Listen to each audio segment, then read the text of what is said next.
남자는 태어나서 3번 운다라고 하는 말이 있습니다. 태어날 때 울고 또 부모님이 돌아가시면 울고 마지막은 나라가 망하면 운다.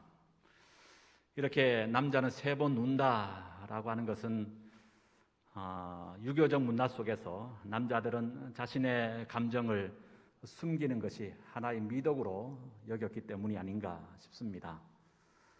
그리스의 유명한 철학자인 아리스토텔레스가 만든 말 가운데 카타르시스라고 하는 말이 있습니다. 아마 여러분들도 익히 알고 계신 말인 것 같은데요. 그 의미의 뜻은 눈물을 흘리게 되면 가슴에 맺힌 불안감이 해소되고 마음이 정화되는 것을 말한다라고 합니다.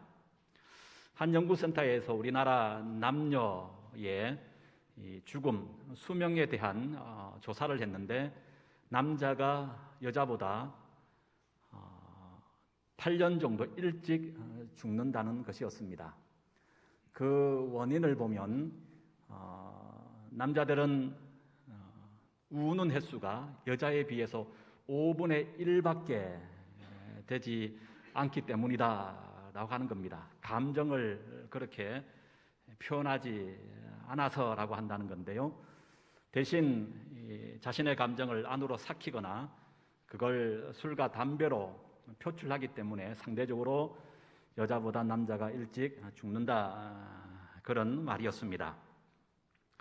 암 환자를 대상으로 울음 치료를 실시한 일본 토대학교의 아리타 히데오 교수는 울음이 환자들의 면역력을 높이고 암세포를 줄이는데 상당한 효과가 있음을 발표한 적이 있습니다. 이처럼 눈물은 우리의 정신뿐만 아니라 육체까지 회복시키는 놀라운 힘이 있는 것 같습니다. 제가 왜 이렇게 장황하게 울음에 대하여 이야기하는 것으로 오늘 말씀을 시작하느냐 하면 오늘 8복 가운데 2번째 복이 바로 이 눈물과 관련된 복이기 때문에 그렇습니다. 한번 따라 하십시다. 애통하는 자는 복이 있나니 그들이 위로를 받을 것이며. 여기 애통한다, 슬퍼한다, 눈물을 흘린다 라고 하는 의미인데, 근데 여기서 애통한다는 것은 단순한 눈물과 슬픔이 아닙니다. 슬픔이란 단어가 성경 가운데 8번 나온다고 하는데 그 가운데 애통이 가장 큰 슬픔으로 표현하고 있다라고 합니다. 그래서 오늘 이 애통이란 원문적 의미도 보면 사랑하는 가족의 한 사람이 죽었을 때, 때로는 가장 가까운 지인이 먼저 세상을 떠났을 때 경험하는 슬픔이라고 말을 해요. 우리가 인생을 살아가면서 가장 큰 슬픔과 고통의 순간이 사별이라고 말을 하지요. 예수님도 인성을 가지셨던 육신의 몸을 입으셨던 분이셨기에 우리가 똑같은 성정을 가지고 계셨습니다. 그래서 공생의 기간 동안에 3년 3번 우셨는데요, 그 중에 한 번이 바로 죽은 나사로를 보시고 우셨다라고 말씀하고 있습니다. 시편의 전체가 150편으로 되어 있습니다. 그 가운데 3분의 1 이상인 66편이 탄식시로 구분되고 있습니다. 탄식시라고 하는 것은 개인과 공동체의 아픔과 어려움, 힘겨움의 상황 속에서 시인은 말 그대로 하나님 앞에 탄식하여 쓴 것이 바로 탄식시입니다. 이 탄식시의 대표적인 시가 시편 13편과 74편이라고 말할 수 있습니다. 먼저 시편 13편은 시인이 그의 시를 쓰면서 먼저 탄식하면서 이렇게 시를 시작합니다. 13편 1절과 2절. 여호와여, 어느 때까지니까 나를 영원히 잊으시나이까? 주의 얼굴을 나에게서 어느 때까지 숨기시겠나이까? 시편 74편 1절도 마찬가지입니다. 하나님이여, 주께서 어찌하여 우리를 영원히 버리시나이까? 어찌하여 주께서 기르시는 양을 향하여 진노의 연기를 품으시나이까? 고통과 아픔 가운데 있는 시인들은 자신들의 감정을 이렇게 솔직하게 하나님 앞에 탄식하며 토로했다고 하는 거예요. 특별히 대부분의 탄식시에서 발견하고 할 수 있는 공통된 두 가지 단어가 있습니다. 그것은 어찌하여, 그리고 또 하나가 어느 때까지입니까? 라고 하는 거예요. 금방 제가 탄식시의 대표적인 두 시편을 말씀드렸는데 이 두 시편에서도 마찬가지입니다. 어찌하여 우리를 영원히 버리시는 것입니까? 어느 때까지 나를 영원히 잊으시나이까? 바로 이 어찌하여 그리고 어느 때까지라고 한 탄식의 문구를 우리 자세히 살펴보면 이것은 한결같이 하나님의 깊은 부재를 느끼고 있는 상황 속에서 시인은 이런 탄식을 하고 있더라고 하는 거예요. 하나님의 도움이 필요한데 하나님의 도움을 느낄 수가 없습니다. 기도로 부르짖는데 응답이 없습니다. 하나님의 깊은 임재를 느끼고 싶은데 메마른 가슴뿐입니다. 삭해에 나시는 하나님, 사망의 음침한 골짜기 속에서도 주의 지팡이와 막대기로 안위하시는 영원토록 함께 하시는 여호와 하나님을 만나고 싶은데 여전히 두려움과 공포에 쌓여 있는 겁니다. 이때 시인은 탄식하는 것입니다. 어찌하여 어느 때까지. 근데 중요한 것은 이런 탄식이 결코 불신앙을 말하고 있는 것이 아니라고 하는 거예요. 도리어 어찌하여 어느 때까지라고 하는 이 탄식은 하나님의 부재 속에서 하나님의 임재를 강력하게 갈망하는 시인의 신앙적 간절한 몸부림이란 것을 우리는 알게 됩니다. 하나님 만나고 싶습니다. 고난과 아픔 중에도 다른 것 의지하고 붙들지 아니하고 저는 하나님만 붙들겠습니다. 하나님의 임재 가운데 나가기 원합니다. 하나님의 도움을 경험하기 원합니다. 주의 십자가의 그 능력과 사랑을 체험하기 원합니다. 삭해 나시는 영원하신 여호와를 내가 만나기 원합니다. 어찌하여 어느 때까지라고 하는 것은 불신앙이 아니에요. 하나님의 부재 속에서 하나님을 더 강력하게 붙들고 그 강력한 하나님 가운데 나아가겠다고 하는 시인의 간절한 신앙적 몸부림이라고 하는 거예요. 여러분, 그렇습니다. 우리가 사람 앞에서는 일일이 우리가 말할 수 없지만 그러나 하나님 앞에서만큼은 숨기지 말자는 거예요. 아프면 아픈 대로, 슬프면 슬픈 대로, 고통스러우면 고통스러운 그 모습 그대로 하나님 앞에 우리는 애통하는 자가 되어야 합니다. 특별히 오늘 본문 속에서 이 애통이라고 한 다른 의미는 내 안에 하나님이 기뻐하시는 선은 없고 오히려 하나님이 싫어하시는 죄악이 넘쳐나는 것을 보고 고통 가운데 몸부림치는 것을 말합니다. 로마서 7장에 보면 사도 바울은 자신 안에 두 가지 마음이 있음을 고백합니다. 하나는 하나님의 법을 행하고자 하는 선한 마음이 있는가 하면 반대로 죄의 법을 따르고자 하는 악한 마음이 자신 가운데 마치 동전의 두 양면처럼 두 마음이 함께 공존하는 것을 깨닫게 되어 그는 이렇게 애통합니다. 로마서 7장 24절 오호라 나는 공고한 사람이로다. 이 사망의 몸에서 누가 나를 건져내랴. 여기 사망의 몸이라고 하는 것은 당시 로마인들의 고문 방법이라고 합니다. 사람이 죽게 되면 이제 썩지 않습니까? 6개월이 되어졌을 때 구더기가 가장 많이 일게 된답니다. 그래서 이 6개월 된 시체가 묻힌 무덤을 파서 그 구더기가 득실거리고 악취가 진동하는 시체에다가 제수를 같이 묶어 놓는 거예요. 그럼 제수의 눈에는 보이는 게 뭡니까?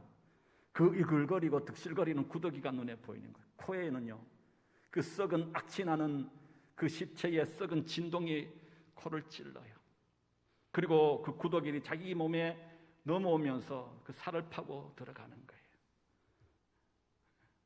로마시 전역에 이런 강정의 모습들을 의도적으로 로마인들이 만들어 놓았다는 거예요. 왜일까요? 공포심 때문에 그래요. 로마에 반역하거나 반기를 들면 이 꼴 난다는 거예요. 초대교회 당시에 우리 기독교인들이 참수형도 당하고 화형도 당하여 순교하지만 이런 끔찍한 형벌로 순교 또한 많이 당했다고 합니다. 사도 바울은 로마 시민권자로서 그는 어릴 적부터 이런 광경을 수없이 보며 자랐음이 분명합니다. 바울은 예수 믿기 전에 그는 자신에게 죄가 없고 의인 중에 의인이라고 자부했습니다. 그런데 다메섹 도상에서 부활하신 예수님 만나고 난 이후부터 그는 구더기 같은 악취나는 또 다른 자신 안에 죄가 있음을 보게 된 거예요. 그래서 그는 고백하고 있는 겁니다. 오호라, 나는 공고한 사람이로구나. 이 사망의 몸에서 누가 나를 건져낼까 애통하고 있습니다. 지난주의 말씀을 다시 한번 확인할까요? 팔복의 첫 번째 복, 심령이 가난한 자는 복이 있나니 저희들이 뭘 받아요? 천국을 들어가게 될 것이다. 물질의 가난을 말하는 것이 아니고 심령이라는 것은 푸뉴마티, 영으로 가난한 자, 영이 가난한 자, 곧 하나님을 찾고 하나님의 이름을 부르고 하나님을 갈망하는 그 자에게 하나님께서 천국을 소유하고 누리는 복을 주신다라고 하는 말씀이었습니다. 그런데 이 첫 번째 복이 오늘 두 번째 애통하는 자가 받을 복과 깊은 연관이 있다고 하는 사실이에요. 여러분, 왜냐하면 하나님을 찾고 하나님을 갈망하면 하나님이 다스리시고 하나님이 통치하시는 천국을 그때 경험하게 되는데, 이때 함께 나타나는 신앙의 현상이 뭐냐? 성령님의 내적 조명이라고 하는 거예요. 우리가 예수 믿고 구원함 받는 그 순간에 성령님의 역사를 통하여 우리가 그런 고백 또한 하게 되지만, 그 순간 함께 동시에 일어나는 우리 마음속의 변화가 뭐냐면 성령님의 강력한 거룩한 빛으로 우리를 비춰주심에 우리의 추하고 더럽고 악한 죄가 낱낱이 드러난다는 사실이에요. 장마철이 되면 습도가 높고 눅눅하잖아요. 가끔 장마철 기간에 새벽 기도를 드리기 위해서 지하에 불을 탁 켜는 순간 눈앞에 펼쳐지는 광경이 하나 있습니다. 이건 귀뚜라미도 아닌 것이, 그렇다고 여치도 아니고 검지 손가락보다 더 큰 이상한 녀석이 불 켜는 순간 다다닥 눈앞에서 막 사라지는 거예요. 불을 켜기 전까지는 전혀 몰라요. 근데 불 켜는 순간 어둠을 찾아 막 도망가는 것을 봐요. 마치 아담이 죄를 범하고 난 이후에 에덴 동산의 나무 가운데 숨었던 것처럼 바울은 예수님 만나기 전에 몰랐어요. 자신은 율법으로 완전한 의로운 자라고 생각했어요.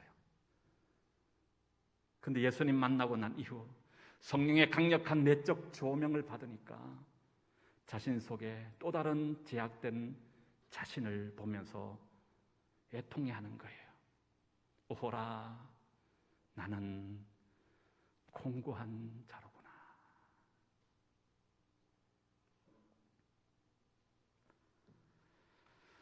제가 신학교 4학년 때 일주일 동안 열리는 성경 통독 세미나에 참석한 적이 있습니다. 그때 목요일 저녁 예레미야 애가를 읽는 중에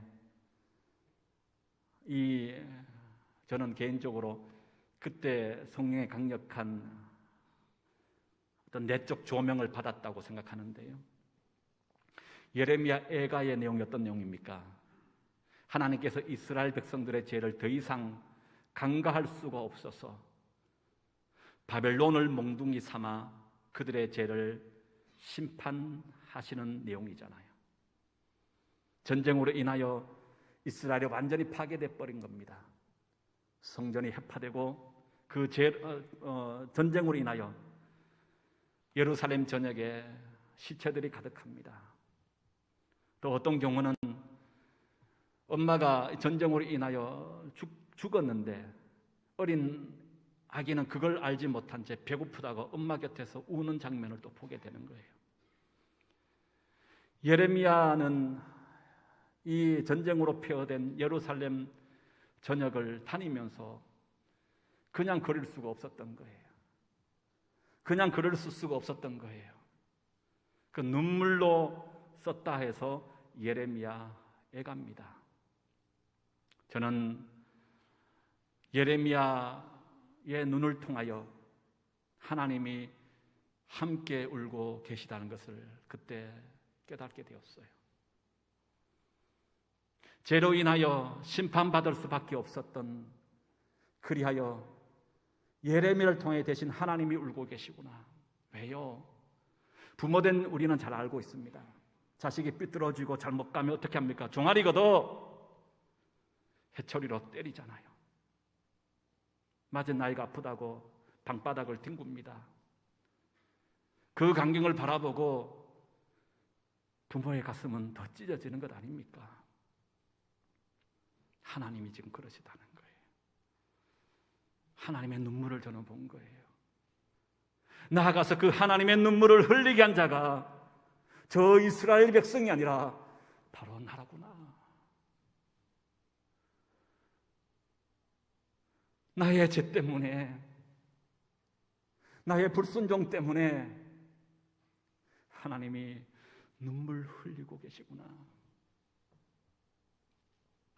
예레미야 애가를 다 읽고 나서 거기에 모인 모든 사람들 함께 일어나 그 크신 하나님의 사랑, 이 찬송가를 부르는데요, 눈물이 하염없이 흘러내렸어요. 저는 그때 성령 하나님의 내적 조명을 받았다고 생각합니다. 아마 여러분들도 저와 다른 어떤 방법으로 이런 성령의 내적 조명을 받았으리라 생각합니다. 여러분, 오늘 그래서 두 번째, 애통하는 자라고 하는 의미는 다른 것이 아니, 죄에 대한 몸부림을 치는 자를 말합니다. 성령의 강력한 내적 조명 때문에 발각된 죄에 대한 깊은 탄식을 하는 자를 일컬고 있다라고 하는 사실이에요. 이처럼 애통하는 자가 뭐가 있다고요? 복이 있다는 거예요. 왜 복이 있습니까? 그들이 위로를 받을 것이기 때문이다. 위로의 복이에요. 특별히 여기 위로의 복의 원문적 의미를 보니까 옆으로 끌어오다, 자기 곁으로 부르신다 라고 하는 뜻을 가지고 있습니다. 죄로 인해서 가슴을 치며 애통할 때에 하나님은 우리를 버리시는 것이 아니고, 세상은 어떠합니까? 버리잖아요. 멀리하잖아요. 떠나잖아요. 그런데 우리가 가슴 치며 애통할 때 하나님은 우리를 버리신 것이 아니라 도리어 당신 곁으로 우리를 끌어안으시더라는 거예요. 그만 울어. 네 힘들었지? 네 너무 고생했어. 너의 상처, 너의 아픔 내가 다 알아. 내가 용서해 줄게. 그렇게 위로해 주신다는 겁니다. 저도 성령의 내적 조명으로 애통하고 난 이후에 세미나가 마치고 일상으로 회복했어요. 그리고 하나님께서 세 가지 변화를 주셨는데 저는 이것이 저를 향한 하나님의 위로였다고 생각해요. 새벽 기도를 드릴 수 있도록 은혜를 베푸시고 그 이후부터 성경을 읽도록 하셨어요. 건전가요보다가는 찬송가와 가스펠송을 더 즐겨 듣도록 하나님이 하시더라고요. 저는 개인적으로 이것이 저를 향한 하나님의 위로였다라고 저는 생각해 봅니다.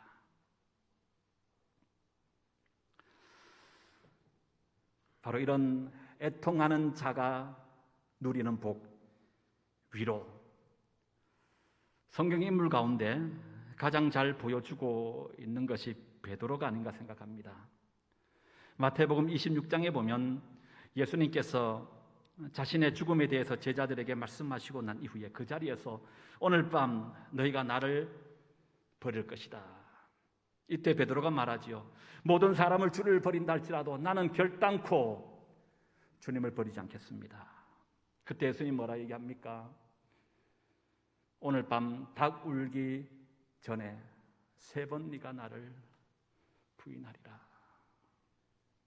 예수님의 말씀 따라 정말 베드로는 예수님을 3번 부인합니다. 그리고 예수님께서 십자가에 달려 돌아가시자 그는 고향으로 다시 낙향하여 예수님이 부르시기 전에 가졌던 직업, 고기 잡는 어부가 됩니다. 부활하신 예수님은 베드로를 직접 찾아가 셔서 3가지 질문을 하지요. 요한의 아들 시몬아, 네가 이 사람들보다 나를 더 사랑하느냐? 요한의 아들 시몬아, 네가 나를 더 사랑하느냐? 이 3번의 질문은요, 그가 3번의 부인을 했기 때문에 예수님은 베드로의 믿음을 확인하고자 한 거예요. 그때 베드로가 뭐라 고백합니까? 내가 주님을 사랑하는 것 주님이 더 잘 아시지 않습니까? 내 양을 먹이라, 내 양을 치라. 베드로의 믿음과 그 사랑을 확인하시고 예수님은 그를 회복시켜 주실 뿐만 아니라 새로운 사명과 비전을 주셨다는 거예요. 그런데 이 강경의 모습 이전에 예수님과 베드로는 그 이전에 중요한 만남을 먼저 가졌음을 우리 성경을 통해서 발견합니다. 그 중요한 만남을 요한복음 21장 12절은 이렇게 표현합니다. 예수께서 이르시되 와서 조반을 먹으라. 15절에도 그들이 조반 먹은 후에, 조반 뭡니까? 아침을 같이 먹는다는 거예요. 예수님 시대 당시에 이스라엘 문화권 속에서 밥을 함께 먹는다, 조반을 함께 나눈다는 것은요, 복권을 얘기합니다. 여기서 말하는 복권, 우리가 좋아하는 그런 로또 복권이 아니에요. 이 복권은 잃어버린 권리를 찾아주는 것을 말해요. 상실되었던 자격을 다시금 부여하는 것을 말합니다. 사무엘하 9장에 보면 다윗이 사울의 손자이자 요나단의 아들인 무비보셋에게 너는 이제부터 항상 내 상에서 떡을 먹을지니라 라고 명령해요. 떡을 먹는다는 것은 왕과 함께 겸상을 한다는 거예요. 밥을 같이 먹는다는 겁니다. 이것은 굳이 말하지 않아도 너는 이제 회복되었어. 너는 복권되었어. 너는 더 이상 죄인이 아니야. 사면을 말하는 겁니다.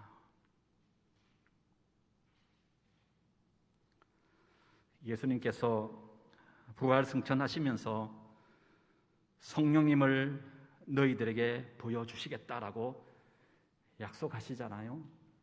그때 요한복음 14장 16절 속에서는 그 성령님을 이렇게 소개합니다. 내가 아버지께 구하겠으니 그가 또 다른 보혜사를 너희에게 주사 영원토록 너희와 함께 있게 하리니. 여기 보혜사, 킴 제임스 버전인 영어 성경 속에서는 보혜사를 위로자로 번역하고 있습니다. 부활하신 예수님을 만난 베드로는 이후 힘있게 부활에 증인된 사명을 감당하다가 마지막 십자가에 거꾸로 달려 순교하게까지 됩니다. 이렇게 순교하기까지 그의 사명을 감당할 수 있었던 것은 보혜사 성령님의 위로가 늘 베드로 가운데 함께 했기 때문이에요. 말씀을 마칩니다. 애통하는 자는 복이 있나니 그들이 위로를 받을 것이며, 때론 사람의 위로가 필요할 때도 있습니다. 그러나 사람의 위로에는 한계가 있습니다. 아니, 사람에겐 위로할 능력도 사실 자격도 없습니다. 죄인이 어떻게 죄인을 위로한단 말입니까? 인생의 위기를 만나고 환난을 겪을 때 사람에게 찾아가 위로받으려 하지 말고 위로자 대신 보혜사 성령님께 나아가 여러분 부르짖으십시오. 뜨겁게 기도하십시오. 정말 가슴을 찢으며 어찌하오리까? 언제까지입니까? 애통해 하십시오. 무엇보다 성령님의 내적 조명 아래 우리의 죄에 대한 통절한 애통이 있어야 합니다. 오죽하면 오늘 이 시대를 성경이 이렇게 꼬집습니다. 마태복음 11장 17절, 우리가 피리를 불어주어도 너희는 춤추지 않고 우리가 곡을 하여도 너희는 가슴을 치지 않는다. 기쁨도 슬픔도 모르는, 천국의 기쁨도 누리지 못하고 그렇다고 죄에 대한 통절한 회개도 없는 마음의 하인 맞은 자, 무감각한 시대, 영적으로 죽은 이 시대를 향하여 주님은 선포하고 있습니다. 애통하는 그 자가 복이 있다. 너희들은 위로를 받기 때문이다. 사랑하는 여러분, 애통하는 자가 되십시오. 성령의 내적 조명 속에 우리의 더럽고 주안낙낙한 죄가 우리 가운데 드러나고 깨달아 알게 될 때 가슴을 찢으며 오호라 나는 공고한 자로다. 이 사망의 법에서 누가 나를 구하겠느냐. 주님, 내가 죄인이로소이다. 어찌하오리까. 애통하셔야 합니다. 죽어가는 한국교회를 위하여 하나님의 수많은 백성들이 주의 뜻을 깨닫지 못하고 죄의 본성 따라 제약된 삶을 사는 이 시대를 바라보고 우리는 애통해야 합니다. 오늘 옆자리에 늘 예배드렸던 그 누군가가 어떠한 연유에서든지 교회를 떠나고 신앙을 저버린 자가 있다면 그 영혼을 바라보시며 여러분이 애통하셔야 돼요. 아파하셔야 됩니다.